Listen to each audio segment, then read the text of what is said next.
The last console war that mattered. The console war has slowed down now, but a couple of years ago it was in full swing. It was everywhere. I thought we were getting PlayStation 4s. What? Me too. No, guys, when I said we're gonna get the next-gen gaming systems, I was obviously talking about Xboxes. Yeah, but I want a PS4, not a crappy Xbox. Look, guys, we all have to agree on one system. Right, let's all get PS4s.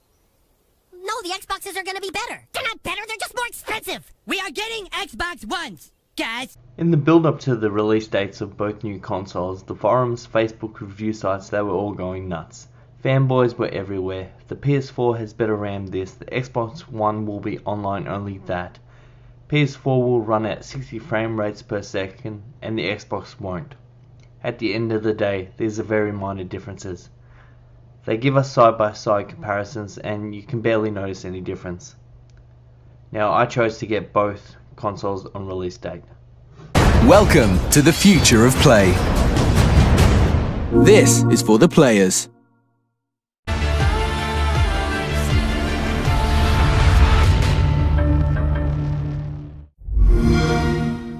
Play the greatest games lineup in Xbox history. When the Xbox 360 came out, I purchased that 6 months after release until I got the infamous 3 Red Rings of Death. Then I switched over to the PS3. The PS3 came out a year and a half after the 360 and was more powerful for doing so. The two consoles had their differences though. The 360 had Xbox Live, which you had to pay for to use the online network, and the PS had a free online service called the PS Network. One of the biggest differences when released was PS3 had Blu-ray and the Xbox had HD DVD. Both consoles had their share of exclusives, but mostly the games were cross-platformed. In my opinion, I believe that the last console war that truly mattered was the Nintendo 64 versus the PlayStation. Captain, there's something heading our way extremely fast. It's coming straight at us. I've never seen anything like it before.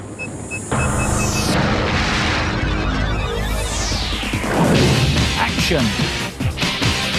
Racing. Fun. Adventure. Nintendo 64, the fastest, most powerful games console on Earth, now at $99.99.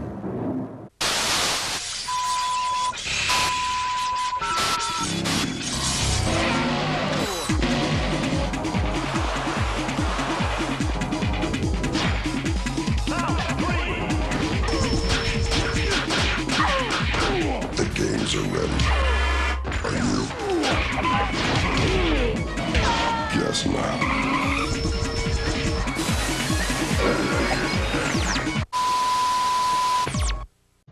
Back in 1988, with one eye on the future, Sony and Nintendo agreed on a deal to develop a CD add-on for the SNES, much like the Sega CD. This snappily titled SNES CD eventually became a standalone device called the PlayStation. But due to a falling out over the ownership rights of software produced for the system, the two companies parted ways, leaving Sony to develop the console alone. It was released minus the space in its name as the PlayStation. Nintendo then started working with Philips on a CD-based system, but soon had a change of heart regarding the CD format and began work on the cartridge-based Ultra 64, which would be released in Japan in the summer of '96 as the Nintendo 64. Consumers without the necessary funds for both systems faced a huge choice, and not a simple one, between the odd exclusive title and spec of superior online function like today. No, this was a choice between one entirely different platform or another, a choice with considerable costs and rewards either way. The PlayStation use of CDs as a storage format gave it many advantages, from the extra available megabytes, giving its game CD quality audio and full motion video sequences. In a time when recording speech, actual music tracks and video in games were thrilling technology advances that we had never seen before. This was a huge selling point for the PlayStation. You could even listen to your favorite music CD, that's how advanced it was.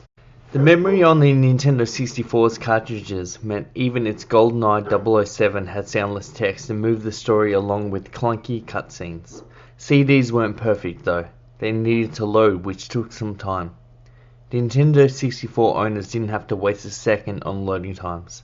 CDs scratched easily and stopped working, while Nintendo 64 cartridges still work till today and can easily be thrown around without a care in the world.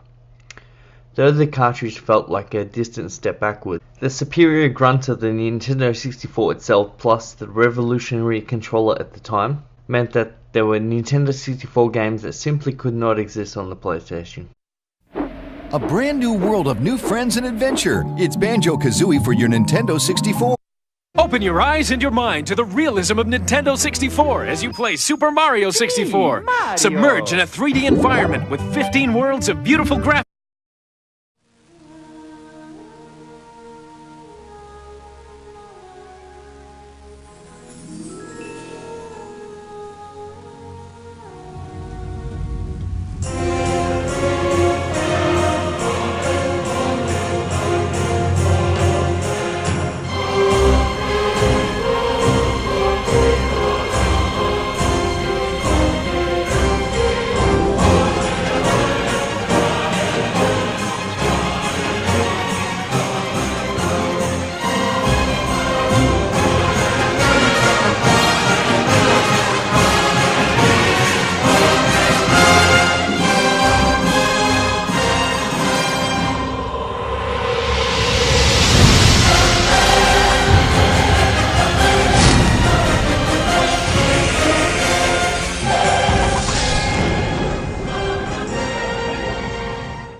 The PlayStation had its strength of its own.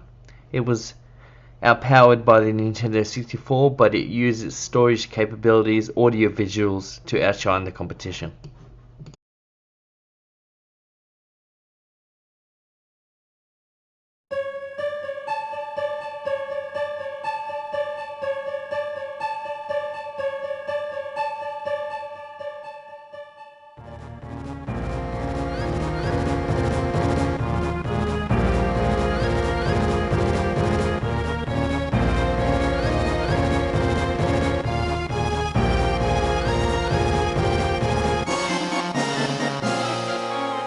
Sony had secured Square and came out with a 3-disc game of Final Fantasy VII, huge racing sim of Gran Turismo, audio soundtracks of Tony Hawk's, and motion video and audio capture of Metal Gear Solid and Resident Evil.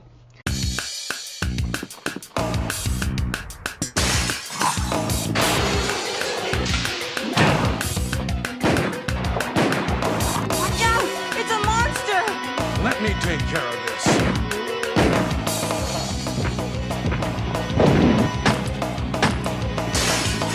Nintendo saw itself as more of a good, clean, fun family company, and such things that in its game were tightly controlled.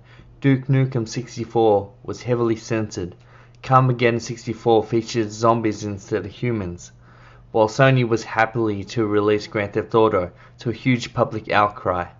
Each system's library of games differed hugely from its opponents, and cross-platform releases were the exception rather than then, as it is now the normal. You had to choose, and choosing one side meant missing out on a hell of a lot from the other. Sony's released an analog controller in 1997, bringing it in line with the Nintendo 64. Nintendo would eventually relax on the family-friendly content and release Conker's Bad Fur Day. Cartridge technology would advance to the level that Resident Evil 2 saw a Nintendo 64 release with full motion video, which was pretty big at the time. 4-player games became available on PlayStation with the multi-tap.